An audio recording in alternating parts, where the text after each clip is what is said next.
danse, rap, je croise des négros d'hiver. Ton style d'être jaune sont des manches 3 quarts en hiver. Smange, ma vibe et se mettre à... Quand on écoute Musica Negra, ça reste à la fois un truc très personnel parce que les influences qu'il y a dedans, ce sont aussi les musiques que j'écoute le plus. C'était vraiment essayer de faire une espèce de pont entre les musiques que j'aime bien, high life, la musique ghanéenne, le hip-hop et les musiques caribéennes et les musiques brésiliennes.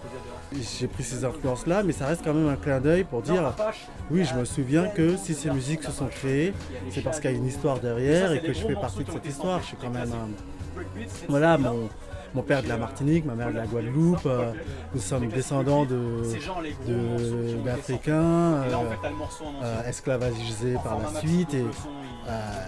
Et via ce contexte-là, il y a plein de choses qui se sont créées, des choses qui se sont créées aux États-Unis. Toi, tu nais à Paris, tu écoutes ton hip-hop. Tu sais que les mecs qui ont créé le hip-hop, c'est aussi des descendants d'hommes et femmes esclavagisés. Bon, ok, tu remontes un peu les musiques, soul, jazz, le jazz, tu vois qu'il y a ces racines aussi africaines. Puis finalement, voilà quoi, tu commences à te renseigner sur plein de choses et tu vois que ces racines-là, elles restent, elles sont transformées, malaxées. Et puis un jour, toi, tu sors un album qui s'appelle Musica Negra, quoi. J'ai aussi envie d'obtenir un certain son. Voilà.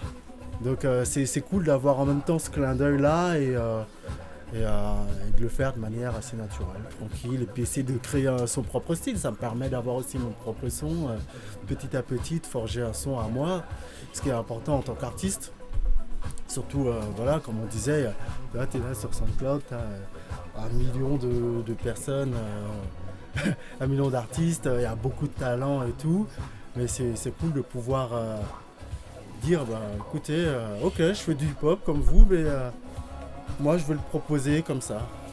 Les collaborations, elles se font des fois de manière assez naturelle. Ça va être des gens que je connais depuis longtemps, comme Celiawa, qui est vraiment une collaboratrice je dirais presque de chaque instant, quoi, qui est elle-même une flûtiste, chanteuse et productrice hors pair. Les collaborations, elles se font dans une ville comme Paris. Elles se font quand même, on va dire, assez naturellement. Après, il y a l'outil internet qui aide aussi pas mal maintenant. Mais en général, on se rencontre et tout. En tout cas, moi c'est des gens que je connais en général. C'est des gens que je connais bien. Au bout d'un moment, il faut se dire, faut traiter la musique pour ce que c'est. Et voilà. En ce moment, voilà, essayer d'y mettre quand même de l'amour et mettre du sien. Et puis si tu rentres pas dans le délire, c'est pas grave, ça arrive, hein, tu sais. Ça se trouve, moi je vais tomber sur un autre style musical, je vais essayer de diguer dedans et puis je vais me rendre à l'évidence et me dire que c'est pas tant pour moi que ça, mais au moins j'aurais fait l'effort, j'aurais écouté et ce que j'aime, je l'aime vraiment, tu vois. Collectionner des disques, il y a un côté un peu cool. Mais ça sert pas, on n'est plus au lycée quoi. La musique c'est pas le truc qui va te rendre cool quoi. Ça sert pas à ça la musique, ça sert pas à te rendre cool. La musique c'est un truc que t'aimes. Si t'as les moyens pour t'acheter plein de scuds, fais-le parce qu'il faut qu'il y ait des gens qui aient ces scuds chez eux. Je fais de la musique noire. Je suis pas juste un noir qui fait de la musique.